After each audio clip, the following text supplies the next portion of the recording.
கிறிஸ்துவுகள் அன்பானவர்களே, உங்களை இயேசுவின் நாமத்தில் நான் வாழ்த்துகிறேன். தேவனுடைய பிரதான கிருபை, அவருடைய இரக்கம், அவருடைய அன்பு, அவருடைய தயவு, அவருடைய ஆசீர்வாதங்கள் நம் வாழ்க்கையில் என்றென்றைக்கும் நிலைத்திருப்பதாக. ஆமென். ஹல்லேலூயா. பிரியமானவர்களே, இன்றைக்கும் தேவன் நமக்கு கொடுக்கிற ஒரு வார்த்தை என்ன அப்படின்னு சொன்னால், யோபுவின் புத்தகம் 42வது அதிகாரத்தில் 2வது வசனம் சொல்லுகிறது, அவர் சகலத்தையும் செய்ய வல்லவர்.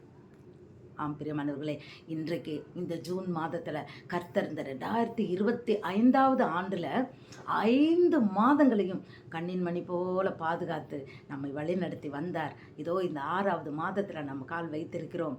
போன வருஷம் போன மாதம் இருந்த எத்தனையோ பேர் கூட இந்த மாதம் இல்லை. ஆனால் தேவன் அவருடைய கிருபையால் நம்மை ஜீவனோடு வைத்திருக்கிறார். அவர் நம்மை நடத்துகிறார். அவருக்கு பரிசுத்த நாமத்துக்கு கோடான கோடி ஸ்தோத்திரம். அவர் நம் வாழ்க்கையில் சகலத்தையும், அப்படி போட்டிருக்கு, சகலத்தையும் செய்ய வல்லவர். சகலம்னா என்ன? எல்லாமே. நீங்கள் உங்கள் வாழ்க்கையில் என்னென்ன குறைகள் உண்டு, என்னென்ன விதத்தில் உங்களுக்கு வருத்தம், கஷ்டம், சஞ்சலம், ஏதாவது எந்த பிரச்சனையில் நீங்கள் மனம் சோர்ந்து போயிருக்கிறீங்க, நீங்கள் வேதனைப்பட்டு கொண்டு இருக்கிறீங்க, கவலையில் இருக்கிறீங்க, பிள்ளைங்களுக்கு இப்போ ரிசல்ட் வந்திருந்தது, இனி நல்ல கல்லூரியில் சேர்க்கணும், அதுக்கப்புறம் ஒரு வேளை சின்ன பிள்ளைங்களாக இருந்தால் +1 இந்த மாதிரி எதனாலும் சேர்க்கணும், +2ல் இந்த மாதிரி சேர்க்கணும், இல்லை ஒரு வேளை 5வது ஓப்பனா எப்படிடா புது பள்ளிக்கூடத்தில் ஏதோ ஒரு காரியத்தில் நம்ம பிள்ளை ஒரு வேளை ஃபெயில் ஆகிருக்கலாம், குறைச்சி மார்க் வாங்கியிருக்கலாம், எதை குறித்தாவது கவலை, பிள்ளைகளோட திருமண வாழ்க்கை, உங்கள் பிஸ்னஸ், ஆரோக்கியம், எதை குறித்து ஒன்றுக்கும் கவலைப்படாதீங்க. அவர் சகலத்தையும் செய்ய வல்லவர். அவர்கிட்ட கொடுத்துட்டா போதும். அவர் பெரியவர். அவர் யாரு? கடல் மேல் நடந்தவர். கடல் மேல் நடந்தவர் மட்டும் இல்லை, செங்கடலை 2ஆக பிளந்தவர். ஒரு கடலையே தன்னுடைய பிள்ளைகள் நடக்கும்படியாய் தண்ணியை சுவரா மாற்றி அந்த கடலினுடைய தரை வழியாக, அவ்வளோ உயரத்தின் தரை வழியாக அதை கடந்து போக உதவி செய்தவர். சத்ருவை அதே இடத்துல அழித்து போட்டவர். பிள்ளைங்கள்லாம் ரொம்ப பசியாக இருக்குது, இவங்கெல்லாம் எங்களுக்கு சாப்பாடு இல்லையேங்கும் போது வானத்திலிருந்து அவங்க எந்த வேலையும் அடுப்பு மூட்டலை, சாப்பிட இது பண்ணலை, எந்த முயற்சி பண்ணலை, ஆனால் வானத்திலிருந்து மன்னாவை பொழிய செய்தார். ஒரு மண்ணை எடுத்து அதில் ஒரு மனுஷனை உண்டாக்கி, உலகத்தில் முதல் மனிதனை உண்டாக்கினார். வெறும் மண்ணு தான். அதில் தன் சாயலாய் படைத்து அவர் சுவாசத்தை அதில் ஊதி ஒரு மனுஷனாய் உண்டாக்கினார். ஒரு மனுஷியை அவன் எலும்பிலிருந்து எடுத்து மனுஷியை உருவாக்கி அவளை அவனுக்கு மனைவியாக கொடுத்தார். சகலத்தையும் செய்ய வல்லவர்.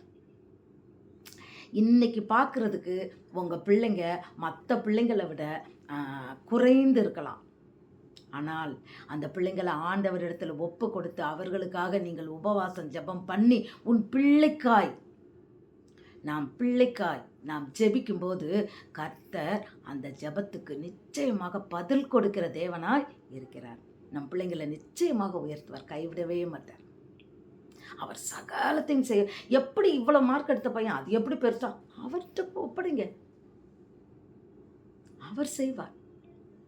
சகலத்தை நம்ம நினைக்கலாம், அப்படி வரணும் என் பிள்ளை, இப்படி வரணும் என் பிள்ளை, ஐயோ இப்படி போச்சே இதுக்கு டாக்டருக்கு படிக்க முடியலையே, நம்ம இப்போ வருத்தப்படலாம்.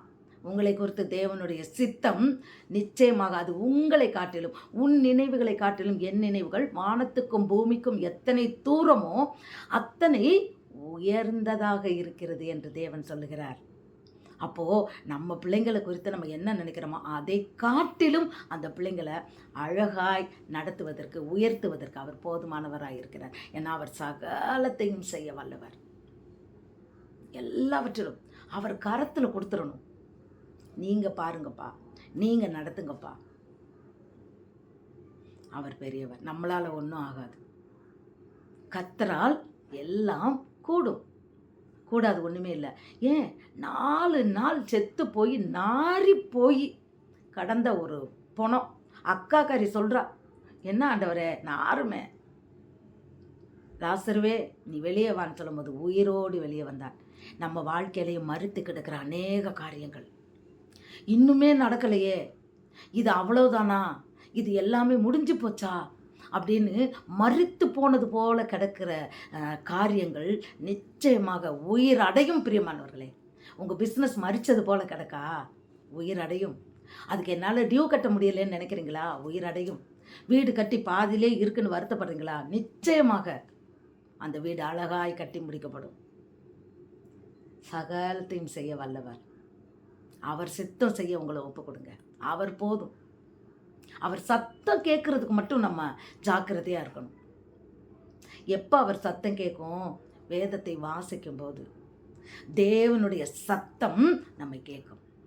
ஜெபிக்கும்போது தேவனுடைய சத்தம் நம்ம கேட்கும். ஜெபம்ன்றது சும்மா நம்ம மட்டும் ஆண்டவர்கிட்ட ஒப்பிச்சுட்டு போகிறது ஒரு காரியம் அல்ல. இந்தாங்க இந்தாங்க இந்தாங்க இதெல்லாம் இதெல்லாம் இதெல்லாம் இதெல்லாம் அப்படி இல்லை. நாம் ஜெபிக்கும்போது தேவன் நம்மோடு பேசுவார். அப்படித்தானே பேசியிருக்கிறாரு. யார்கிட்ட? பவுல்கிட்ட. பவுல் கேட்டிருக்கிறார்ல, ஆண்டவரே எனக்கு இந்த முள் கொடுத்துருக்குறீங்களே, இந்த முள்ளை நீக்குங்க நீக்குங்கன்னு 3 தரம் ஜெபம் பண்ணாராம். அப்போ அவர் என்ன சொல்லியிருக்கிறாரு? என் கிருபை உனக்கு போதும். பதில் பேசினார் பார்த்தீங்களா? ஆம் பிரியமானவர்களே, நம் வாழ்க்கையில் என்ன நடந்தால் நாம் தேவனிடத்தில் ஜெபிக்கும் போது அவர் நம்மோடு பேசுகிற தெய்வம். அவர் சகலத்தையும் செய்ய வல்லவர். நாம் விசுவாசிக்க, நமக்கு பேரே விசுவாசி தான். நாம் விசுவாசியாக இருந்து கொண்டு கவலைப்பட்டா அது என்ன சொல்கிறது, அதனால் நம்ம எதையும் ஒன்றையும் பெற்றுக்கொள்ள முடியாது. விசுவாசம் இல்லாமல் தேவனிடத்திலிருந்து ஒன்றையும் பெற்றுக்கொள்ள முடியாதுன்னு ஆண்டவர் சொல்கிறாரு. அப்போ நாம் விசுவாசின்னு சொன்னால் என்ன செய்யணும்? விசுவாசி பதறான், பதறக்கூடாது. கர்த்தருக்காய் காத்திருக்கணும். அப்போ நம்ம என்ன பண்ணுவோம்? வெட்கப்பட்டு போவதில்லை. மனுஷனுக்காய் காத்திருக்க வேண்டாம்.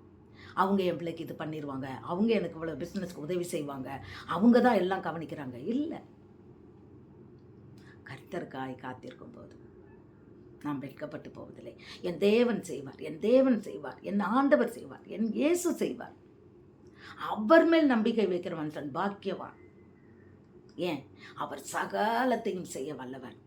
யாருனாலும் சரி, மாமிசமான யாவருக்கும் கர்த்தர் நான் என்று சொன்னவர்.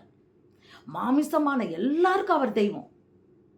அவரிடத்தில் கேட்டா நிச்சயம், அவர் விசுவாசித்தால், அவரை நம்பும் போது நிச்சயமாக நடக்கும். அதனால் சோர்ந்து போகாதீங்க பிரியமானவர்களே. இது இந்த ஜூன் மாதம் என்ன தெரியுமா? பிள்ளைங்களுக்கு ஒரு ஆரம்ப வருடமாக இருக்கும். இப்போது மே மாதத்தில் லீவ் விட்டு இப்போ இந்த ஜூன்லேருந்து கல்லூரியாக இருக்கட்டும், ஸ்கூலாக இருக்கட்டும், இது அந்த குழந்தைகளுக்கும் நம்ம பிள்ளைங்களுக்கும் ஒரு ஆரம்பம். பள்ளிக்கூடத்தில் இது வருடத்தின் துவக்கமாக இருக்கிறது. இந்த வருடத்தின் துவக்கம் மட்டும் முடிவு வரையிலும் முக்கியமாக அந்த 10th +2 படிக்கிறவங்கெல்லாம் ரொம்ப வேதனைப்படுவீங்க. அது பிள்ளை படிக்கணுமேன்னு. நீங்கள் அதெல்லாம் ஒன்றும் பண்ண முடியாது. குதிரையானது யுத்த நாளுக்கு ஆயத்தமாகும், ஆனால் ஜெயமோ கர்த்தரால் தான் வரும். அவர் சகலத்தையும் செய்ய வல்லவர். முட்டாளை கூட ஆண்டவர் உயர்த்த அவர் போதுமானவர். நாம் நம் பிள்ளைகளை நடத்த வேண்டிய வழியில் நடத்தி கர்த்தரிடத்தில் விசுவாசித்து நம்பிக்கையோடு, அதுக்குன்னு பிள்ளை படிக்கவே கூடாதுன்னு நம்ம உட்காந்துட்டோம்னா கிடையாது. கர்த்தருக்குள்ளே அவனை நடத்தணும், படிப்புலையும் இருக்கணும். ஆனால் விசுவாசத்தை நாம் தேவன் மீது வைக்கணும். நிச்சயமாகவே தேவனிடத்தில் அவருடைய சித்தம் நீங்கள் செய்யணும். அதுதான் அங்கே முக்கியம். நம் தேவன் நமக்கு என்ன சொல்லியிருக்கிறார் அதை மாற்றம் செய்து நாம் ஓட்டத்தில் நாம் ஓடிக்கொண்டிருக்கும்போது, பவுல் சொன்னது போல் நம் பாதையில் போய் கொண்டிருக்கும்போது எல்லாமே அவர் சகலத்தையும் நேர்த்தியாய் அதன் காலத்தில் செய்து முடிப்பார். அதனால் நம்ம வருத்தப்பட்டு நம்ம பாரம் சுமக்க வேண்டாம். கவலைப்படாதீங்க. உங்கள் பிள்ளைங்க படிப்பு, உங்கள் பிள்ளைங்க திருமண வாழ்க்கை, குழந்தை இல்லையா, எல்லாவற்றுக்கும் பாருங்கள், எது தாமதமாகுதோ அது ரொம்ப மகிமையாக இருக்கும். அதனால் ஆண்டவருக்கு நன்றி சொல்லணும்.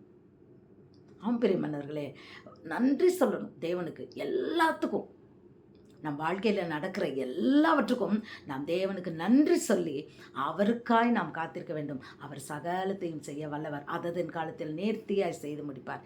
கவலைப்படாதீங்க. தேவனை கர்த்தரை வசனத்தை நல்லா வாசிங்க, அவரிடத்துல ஒப்பு கொடுங்க, அவர் சித்தம் செய்யுங்க. கர்த்தர் நிச்சயமாகவே பெரிய காரியங்கள் செய்வார். உங்களையும் உங்கள் பிள்ளைகளையும் சாட்சியாய் நிறுத்துவார். இந்த ஆண்டு ஆசீர்வாதத்தின் ஆண்டாய் கர்த்தர் மாற்றி தருவார். கவலைப்படாதீங்க. God bless you.